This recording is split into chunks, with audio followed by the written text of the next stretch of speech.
اب بیت المقدس اگر اللہ رب العزت اپنی قدرت سے وہ نبی پاک صلی اللہ علیہ وسلم کی عزت کے لیے، رفت کے لیے، بلندی کے لیے، نبی پاک کی شان کے لیے سارا بیت المقدس اٹھا کر یروشلم سے وہ مکے کے اندر لا سکتا ہے اپنے محبوب کے لیے، تو اللہ رب العزت کعبے کو بھی اٹھا کر لاہور کے اندر اپنے محبوب ولی کے لیے لا کر رکھ سکتا ہے. کیونکہ یہ بھی اللہ رب العزت کی توحید کے لیے آئے ہیں، اللہ کی توحید و نبی پاک کی رسالت کے لیے اس کا پیغام لے کر آئے ہیں، تو ان کی شانیں جو ہیں وہ بھی اللہ رب العزت بلند فرماتا ہے. اور پھر تھوڑا قرآن پاک اور پڑھتے ہیں. آپ نے سورہ نمل کا مطالعہ کیا ہوگا، نمل کہتے ہیں 20 کو. اس کے اندر بڑی تفصیل کے ساتھ حضرت سلیمان علیہ السلام کا اور ملکہ بلقیس کا ذکر ہے. جب ہدہد نے تھوڑی غیر حاضری کی حضرت سلیمان علیہ السلام کی مجلس سے نا، تو آپ نے فرمایا کہ ہدہد کہاں ہے؟ ایک پرندہ تھا. تو وہ غائب جب پایا تو پوچھا کہاں ہے وہ؟ تو مجلس والوں نے کہا کہ وہ کچھ عرصے سے یہاں سے غائب ہے. تو آپ نے فرمایا اسے میرے پاس آنے دو، میری مجلس سے اس نے غیر حاضری کی ہے تو میں اسے سزا دوں گا، سخت سزا دوں گا. اگر کوئی اچھی خبر لایا، اچھا کوئی پیغام لایا تو پھر میں اس پر غور کروں گا سزا دینی ہے کہ نہیں دینی. ہدہد واپس آیا، آپ نے پوچھا کیا بات ہے؟ تو اس نے ساری کہانی جو ہے، ساری بات جو قرآن پاک کے اندر سورہ نمل کے اندر موجود ہے کہ میں اپنی سلطنت سے باہر نکلا، دوسری سلطنت میں گیا، میں نے ایک ملکہ کو دیکھا، اس کی شان و شوکت کو دیکھا، اس کے محل کو دیکھا، تو ساری چیزیں وہ آ کر بتائیں. تو آپ نے پھر آگے پیغام بھیجا، خط لکھا، پھر سارا معاملہ ہوا. تو آپ نے فرمایا کہ اسے دعوت دو میرے پاس آئے. وہ ملکہ سبا بلقیس، اسے کہو کہ وہ میرے پاس آئے. آپ نے وہ خط ہدہد کے ذریعے بھیجا. اب اپنے محل کے اندر وہ موجود ہے، سارے دروازے بند ہیں، پہرے دار بند ہیں. ایک کھڑکی سے وہ ہدہد داخل ہوا اور اس ملکہ سبا بلقیس کے سینے پر حضرت سلیمان علیہ السلام کا وہ رکا وہ خط رکھ دیا. اس نے پڑھا، ایک عجیب کیفیت اس کی. اور جب وہ آنے لگی نا تو آپ کی مجلس لگی ہوئی تھی حضرت سلیمان علیہ السلام کی.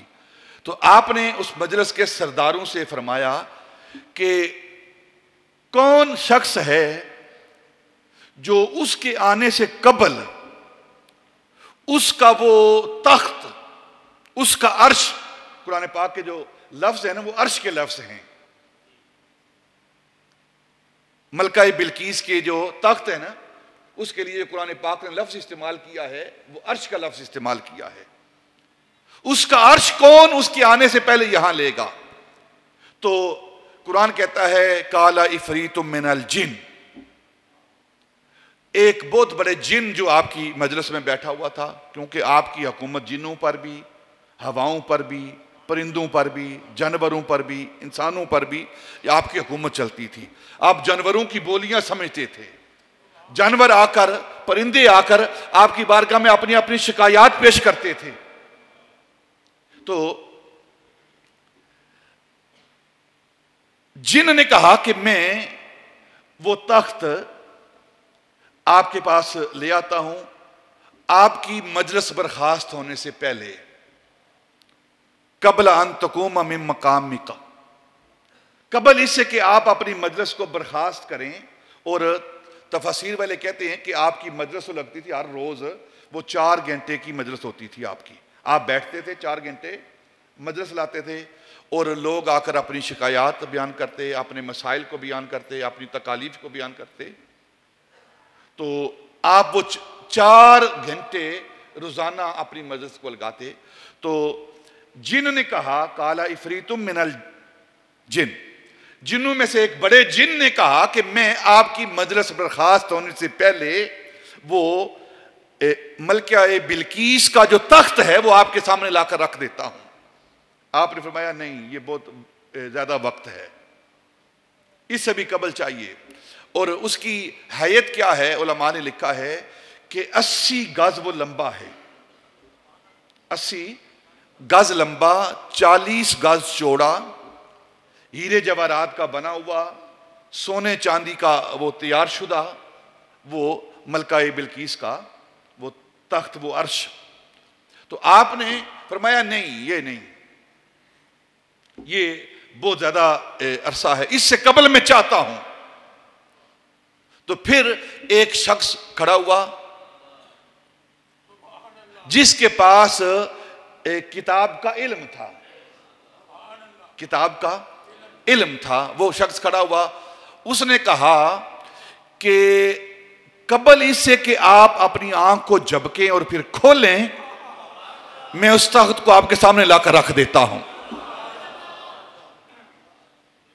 قال الذین عندہ من علم الکتاب، جس کے پاس کتاب کا علم تھا، انا آتی کبھی قبل ان یرتد طرفک الیک طرفک،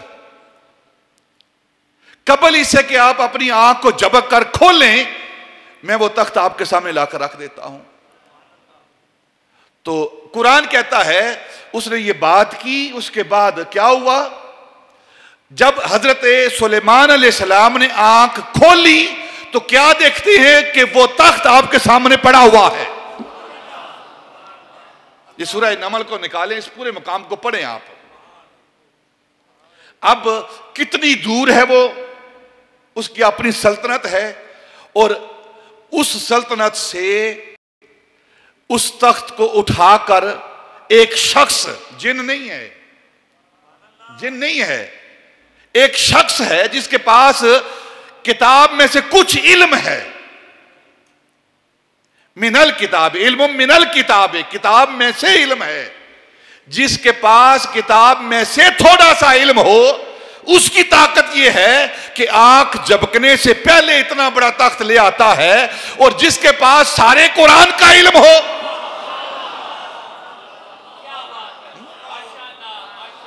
اور پھر وہ شخص کون تھا؟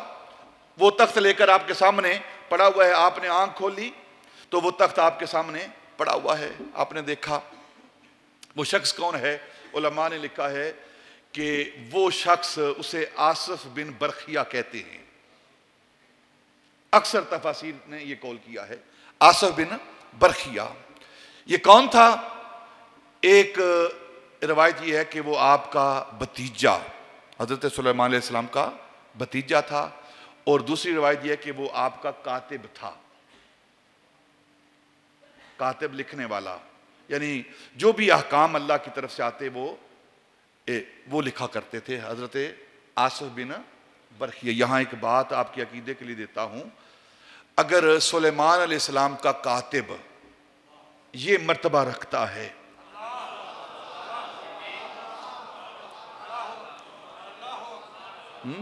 سلیمان علیہ السلام کا کاتب یہ مرتبہ رکھتا ہے، تو مصطفیٰ کا کاتب